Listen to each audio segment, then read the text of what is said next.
அவர்கள் நிறைய பகுதிகள் இருக்கின்றது. அவர்களும் நல்லவர்களை பற்றி ஏராளமான பகுதியில் வைத்திருக்கிறார்கள்.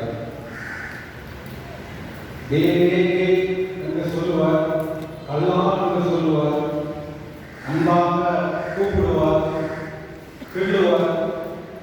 இவைகளெல்லாம் அவருடைய சுவாரஸ்யமான இயல்பான அனுபவங்கள். இப்படித்தான் ஒரு சம்பவம் நடந்தது. இவர் அடிப்பிலே பங்கு தந்தையாக இருந்தார். தேவராஜ சுவாமி முருகன்.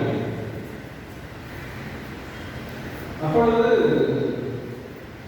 ஒரு நாள் இவருக்கு வல்வராஜசிங்கம் சுவாமி சுவாமிநாதன்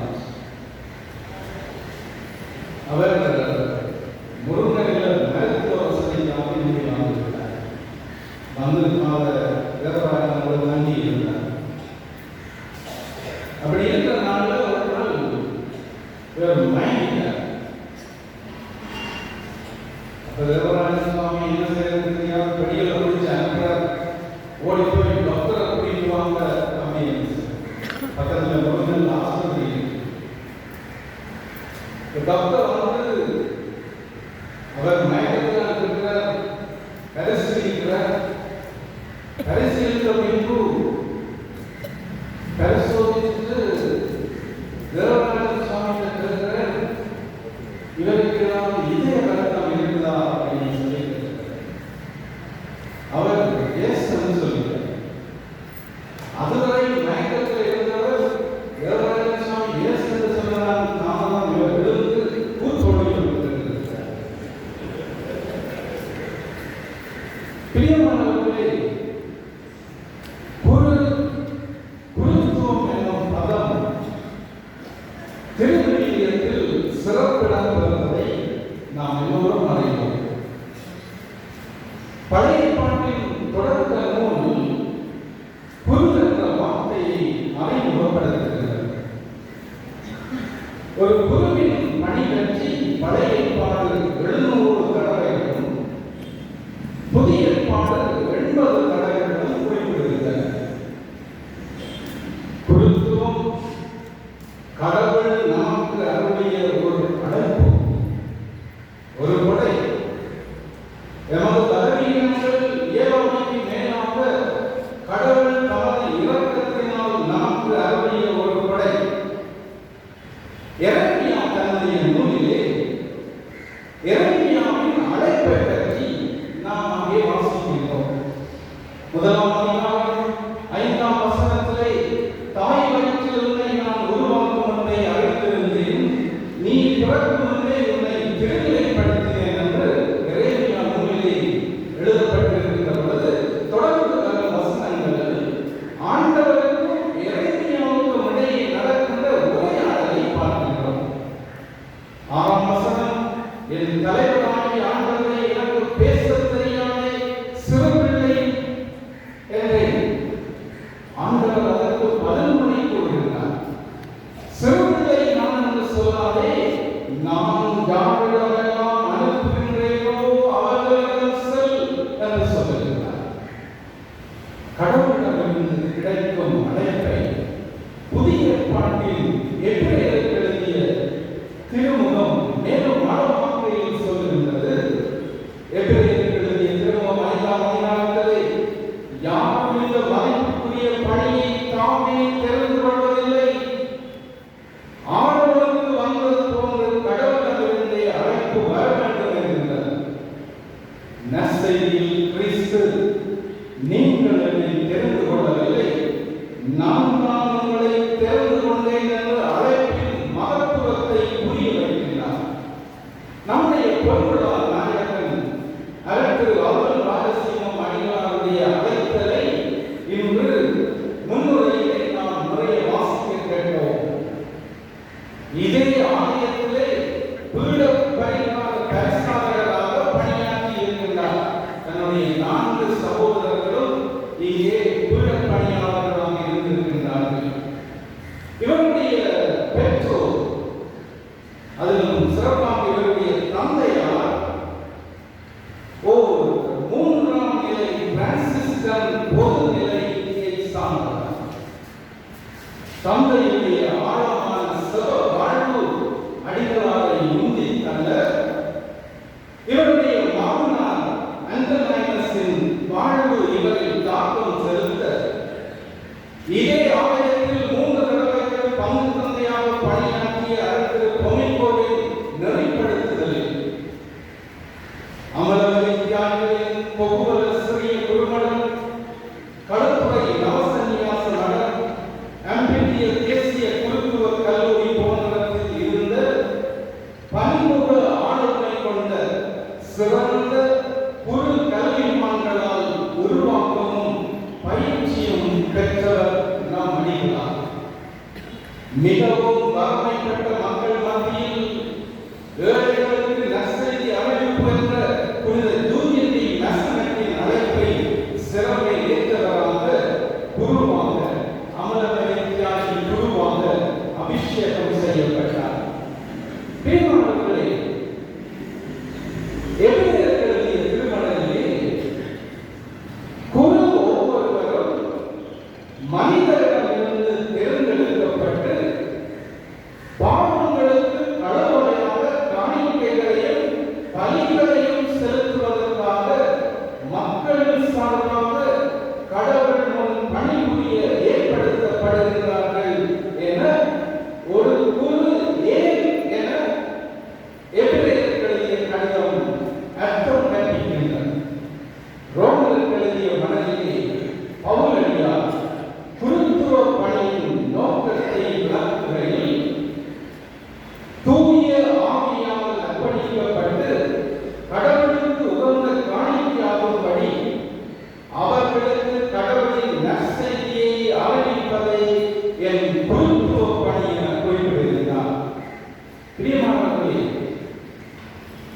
நம்முடைய பொன்விழா நாயகர் 50 ஆண்டுகள் நேர்மையோடும் அர்ப்பணிப்போடும் இந்த பணியை செய்திருக்கிறார்.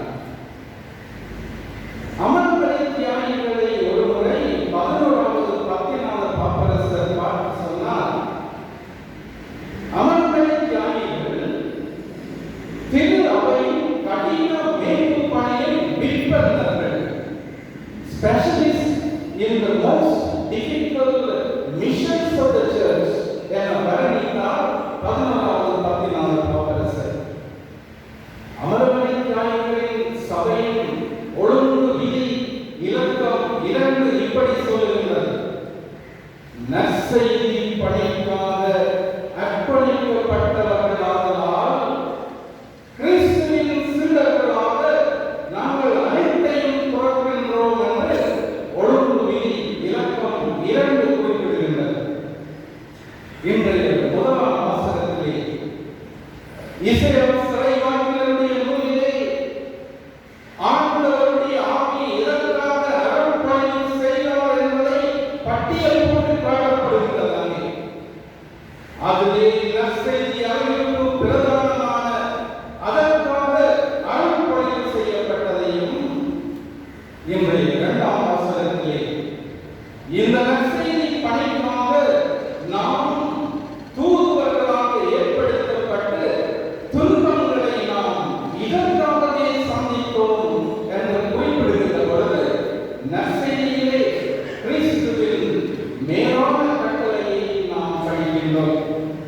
கொரிந்தியருக்கு எழுதிய திருமடலிலே பவுலடியார் சொல்லுவார், எனவே நீங்கள் கிறிஸ்துவின் தூதுவர்களாக ஏற்படுத்தப்பட்டீர்கள். You have been made ambassadors of Christ.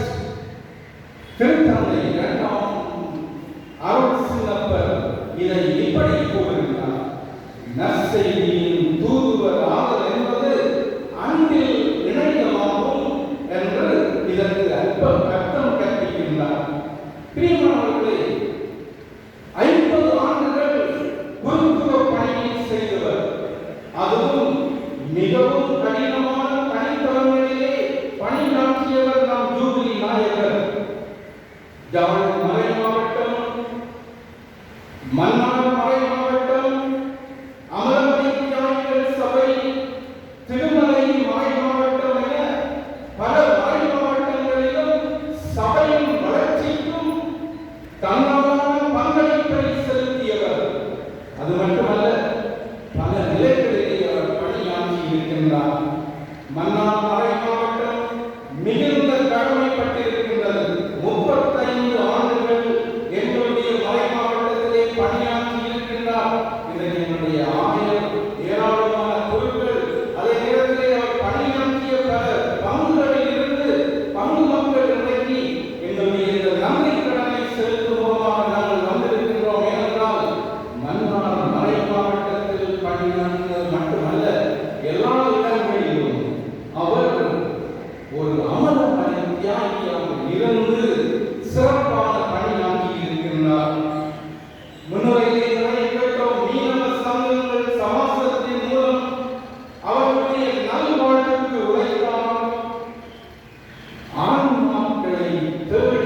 salvation of the souls.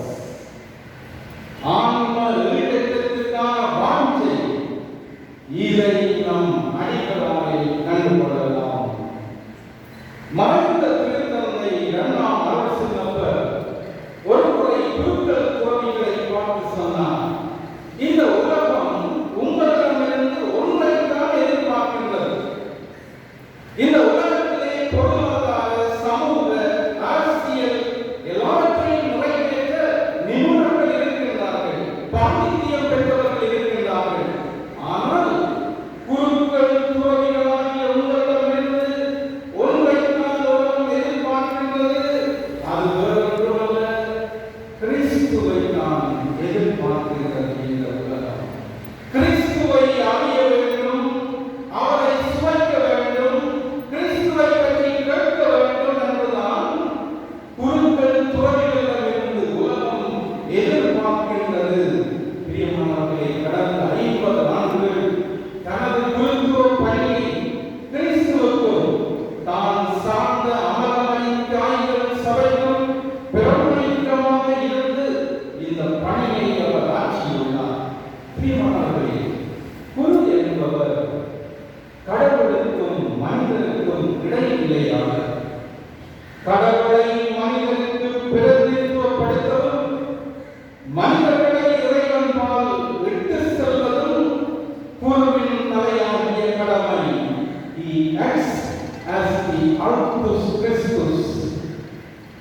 அதனால்தான் 1000 வரை சாட்சியுமான புனித சிப்ரியன் குருத்துவத்தில் கிறிஸ்துவுக்கு முன் எதுவும் இல்லை என குறிப்பிட்டு, குருத்துவம் கிறிஸ்துவில் இருந்து ஊற்றெடுப்பதை, அவரே மையமும் தொடக்கமும் முடிவும் என்பதை வலியுறுத்துகின்றார்.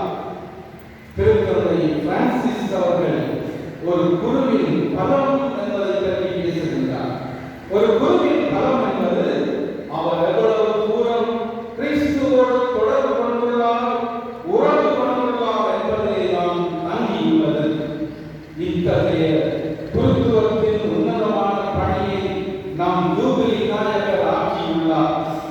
அவர் ஒரு நம்பிக்கையின் நாயகன், ஸ்ட்ராங் இன் ஃபெய்த், ஆன்மீக வாஞ்சையுள்ளவர், zeal for souls, ஞானம் மிக்கவர், wisdom, மதிநுட்பம் மிக்கவர், prudence, அதை எல்லாவற்றுக்கும் மேலாக சாதாரண மனித குணங்களை, இயல்புகளை கொண்டவர், ஹியூமன் குவாலிட்டிஸ் நிறைந்தவர், இலகுவாக பழகக்கூடியவர்.